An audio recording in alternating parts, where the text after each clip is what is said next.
press the bell icon on the YouTube app and never miss या फिर एक दूसरे के आमने सामने खड़े हैं इस वक्त। बिल्कुल। भारत के अंदर उन्होंने कहा कि आपने ये ले जाओ, ये जो आपने तोहफे भेजे हैं भारत के अंदर, अपने डिप्लोमेट अगर नहीं लेके जाओगे तो इम्यूनिटी इनकी हम कैंसिल कर देंगे।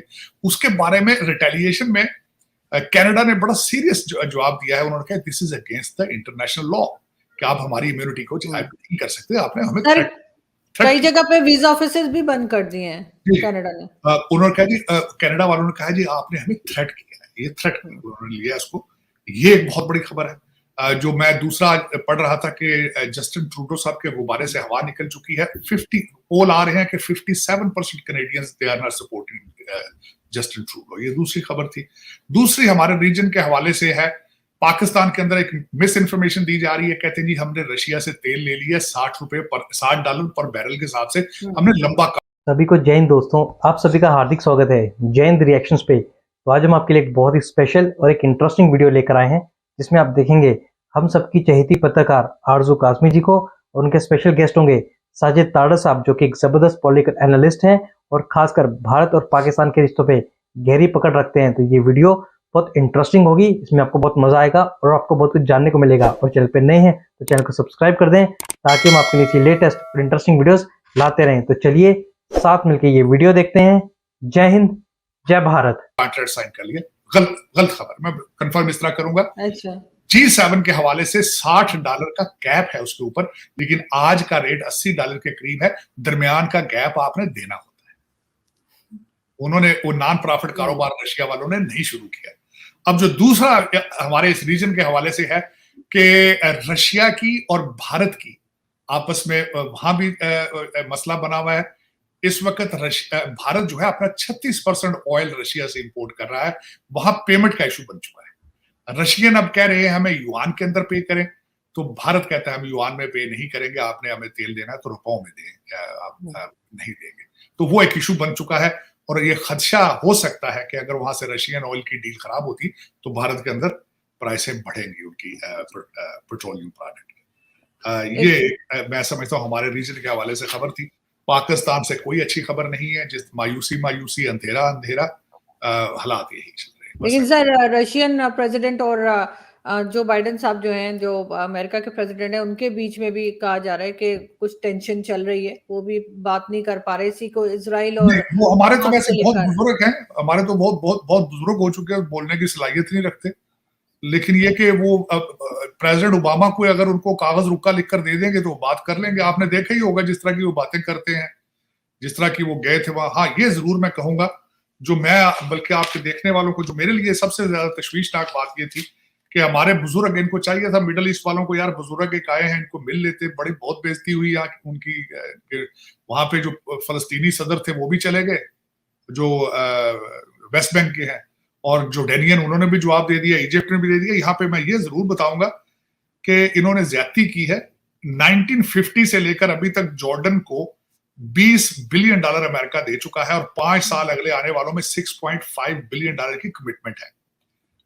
और दूसरा उसके बाद मिस्र, इजिप्ट जो है 1978 से लेकर अभी तक $50 बिलियन अमेरिका दे चुका है, जिसमें 60 बिलियन जो है वो मिलिट्री एड है और 30 बिलियन इकोनॉमिक एड है।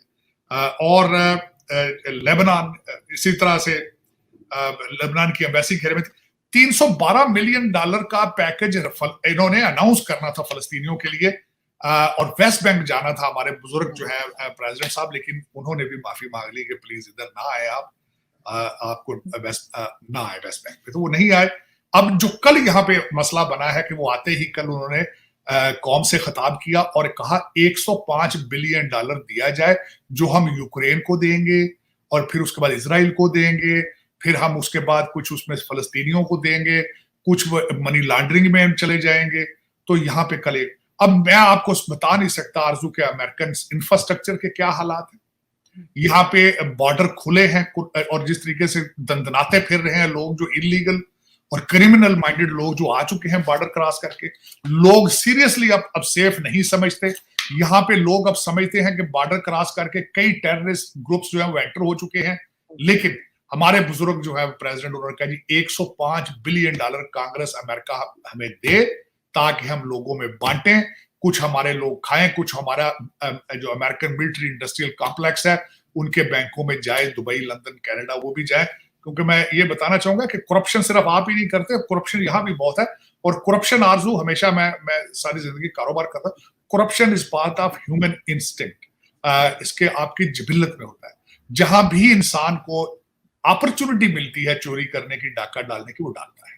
तो यहाँ पे पहले अमेरिका के अंदर हमारा चेक एंड बैलेंस सिस्टम बड़ा ऑर्गेनाइज था, करैक्टर प्रमोट किए जाते थे, डेमोक्रेसी प्रॉपर वर्क काम कर रही थी, लॉ एंड ऑर्डर काम कर रहा था। लेकिन अब हमारे हर डिपार्टमेंट बिल्कुल उसी तरह जख्मी है जिस तरह आपका पाकिस्तान में जख्मी है, मुसलसल नीचे जा रहा है। आज जो तीसरी दफा जिम जॉर्डन जो स्पीकरशिप के लिए थे, कल फिर उनके इलेक्शन हो रहे हैं। अब बल्कि डेमोक्रेटिक हकीम जेफरीज उनका नाम है, न्यूयॉर्क से कांग्रेसमैन है, उनके मुकाबले पे आ चुके हैं। और मुझे लग रहा है आज मैंने पहली दफा देखा, सोच रहा था कि जो बाइडन ही अगली दफा प्रेसिडेंट बनेंगे, क्योंकि रिपब्लिकन पार्टी जो है वो ना ऑर्गेनाइज्ड है, ना सीरियस है, और अपने मसाइल में और एक दूसरे को बस तनकीद और लड़ाई झगड़े में बिजी है। मुझे लग रहा है कि अगला प्रेसिडेंट भी जो होगा वो जो बाइडन ही। सर, थोड़ी सी बात अगर हम भारत की करें कि जिस तरह से उनकी फॉरेन पॉलिसी, इकोनॉमी और कई चीजें G20, SCO वगैरह चल रही थी मीटिंग्स, तो अभी जो कनाडा वाला इशू हुआ है, क्या उससे कोई फर्क पड़ेगा? क्या किसी किस्म का डैमेज आप समझते हैं कि भारत को झेलना पड़ेगा, या आप समझ से निकल जाएंगे वो, ऐसा कुछ? नहीं, मेरे ख्याल में वो निकल चुके हैं पहले ही। उसकी वजह ये है, आरजू, अगर मेरे देखिए 5th लार्जेस्ट इकोनॉमी है, 5th लार्जेस्ट कनाडा। अगर मैं एक सिनेरियो पेश करना चाहता हूं, अगर कनाडा के साथ अमेरिका खड़ा होता, उसको सपोर्ट करता, कनाडा के साथ इंग्लैंड खड़ा होता, तो आज कुछ बात हो, कुछ और होगी। और मेरे ख्याल में उनका ना खड़े होने की वजह भी यही है, 2 वजूहात है मेजर। एक तो 5th लार्जेस्ट इकोनॉमी है, और दूसरा ग्लोबल साउथ, और तीसरा उसके साथ इंडो पैसिफिक के अंदर जो ताइवान का मसला है। अमेरिका और western countries can not afford to mess up their relationship with India. तो इन चीजों की वजह से जब इनकी सपोर्ट हासिल नहीं हुई, there was victory for the India, there was a victory for the India. अब वो उस मसले में से भारत निकल चुका है। इसमें अगर जो नुकसान है वो कनाडा का है, और ना भारत और कनाडा का आपस में ट्रेड भी इतना ज्यादा नहीं था जिसका कोई सोचा जाए कि कोई भारत को नुकसान होगा, मेरे ख्याल में। और दूसरा जो मेरी नजर में, जो मैं देखता हूं कि अगला आने वाला पीरियड में भारत किस तरीके से तरक्की कर रहा है, 2 वजूहात। एक, मोदी साहब ने जो उनको नेशनलिज्म का जो दवाई दी है, वो उनको बिल्कुल फिट पड़ी दवाई, उससे वो नेशनलिज्म से ऊपर जा रहे हैं। और दूसरा, उनका अपने ह्यूमन इक्विटी, ह्यूमन जो उनका है उसके ऊपर उनकी इन्वेस्टमेंट, पढ़ाना बच्चों को, इंडियन यंगस्टर लोगों को, यंग जनरेशन को पढ़ाना, और इतनी तादाद में, ये दूसरा उनका विक्ट्री है।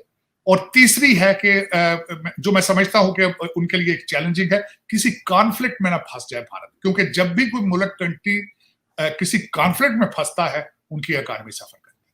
देखिए, चाइना की तरक्की का सबसे बड़ा सीक्रेट ये था कि वो अभी तक किसी भी कॉन्फ्लिक्ट में फंसे नहीं है। उन्होंने आज तक ब्लीड नहीं होने दिया अपने आप को, और अपनी इकॉनमी को ही बस उसमें बिजी रहे।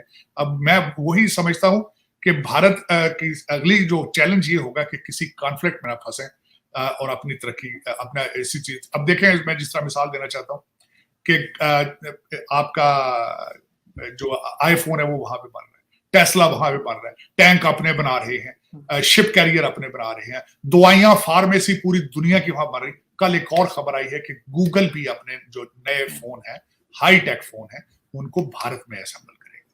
तो ये सारी चीजें इंडिकेट करती हैं कि they are on a right track, technology wise, education wise, foreign policy wise और नेशनलिज्म वाइज। तो ये सारी चीजें जब आप इकट्ठे करते हैं तो इतना आसान नहीं होता उनको चैलेंज करना। और दूसरा, मैंने जिस तरह आपको बताया, 5th largest economy on the planet, कोई भी मुल्क उसको इतनी आसानी से चैलेंज नहीं कर सकता। और उसमें जस्टिन ट्रूडो के गुब्बारे से हवा 2 दफा निकली। एक दफा तो जब उन्होंने वो जो 85 साला बंदा जो कि नाजी था खुद, उसको बुला के 10 दिन बाद ही, ये भारत के ऊपर ब्लेम लगाने के बाद अपनी असेंबली में बुला के जब उसके लिए तालियां बजवाई, और साथ ही अगले दिन स्पीकर साहब को रिजाइन देना पड़ा, दे लास्ट देयर क्रेडिबिलिटी, राइट, कि ये अपना होमवर्क करने के बगैर अपने लेजिस्लेटिव बॉडी के अंदर आके लोगों को अक्यूज करते हैं। तो वो, और दूसरा, अमेरिका साथ नहीं उनके आया, यूके उनके साथ नहीं गया, तो उसमें वो दे ला सके। मेरे ख्याल में उसमें वो कोई डैमेज नहीं होगा उनको बिल्कुल किसी किस्म का, बल्कि मैं समझता हूँ कि आगे इस वक्त भारत को जो कल उनकी मोदी साहब ने स्टेटमेंट दी, उन्होंने जो हजरत हॉस्पिटल के ऊपर जो बॉम्बिंग हुई थी, उन्होंने बिल्कुल सही किया, बड़े बहुत केयरफुली चल रहे हैं वो। चाइना की ख्वाहिश है कि इस कॉन्फ्लिक्ट में अपना रोल अदा करे, लेकिन मेरी ख्वाहिश ये होगी कि चाइना से पहले भारत इसमें अपना रोल अदा करे, क्योंकि they are in the position, they are मेरे ख्याल में, मेरा ये ख्याल होगा कि अगर चाइना इन्वॉल्व होगा तो चाइना क्रेडिट लेगा।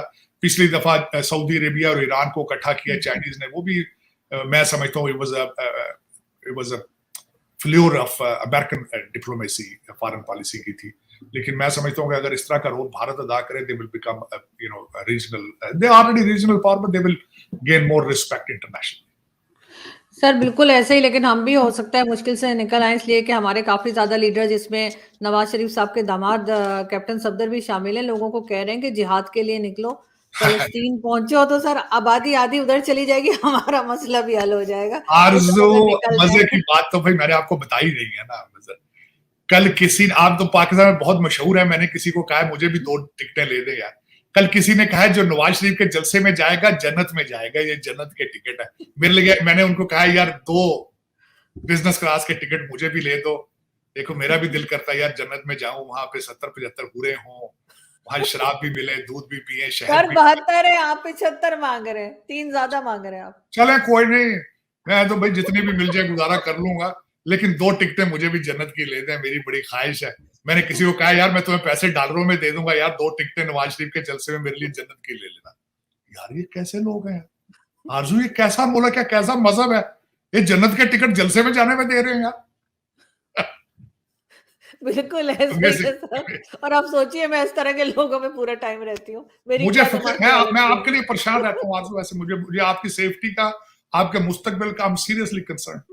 Thank you so much sir, बहुत शुक्रिया आपने आज ज्वाइन किया। थैंक यू दोस्तों, आशा करता हूँ कि वीडियो को आपने अंत तक देखा होगा और ये वीडियो आपको बहुत पसंद आई होगी। अगर ये वीडियो आपको अच्छी लगी है और खासकर आरज़ू काज़मी जी और साजिद तारड़ साहब का ये डिस्कशन आपको पसंद आया है तो इस वीडियो को लाइक कर दें, और चैनल पर नए हैं तो चैनल को सब्सक्राइब कर दें, ताकि हम आपके लिए ऐसी लेटेस्ट, इंपॉर्टेंट और इंटरेस्टिंग वीडियोस लाते रहें। और इस वीडियो के बारे में जो भी आपके विचार हैं, आप अपने विचार हमें कमेंट सेक्शन में लिखकर जरूर बताएं, हमें आपके कमेंट्स का इंतजार रहेगा। तो चलिए फिर मिलेंगे ऐसी किसी जबरदस्त वीडियो में, तब तक अपना ध्यान रखिए। जय हिंद, जय भारत।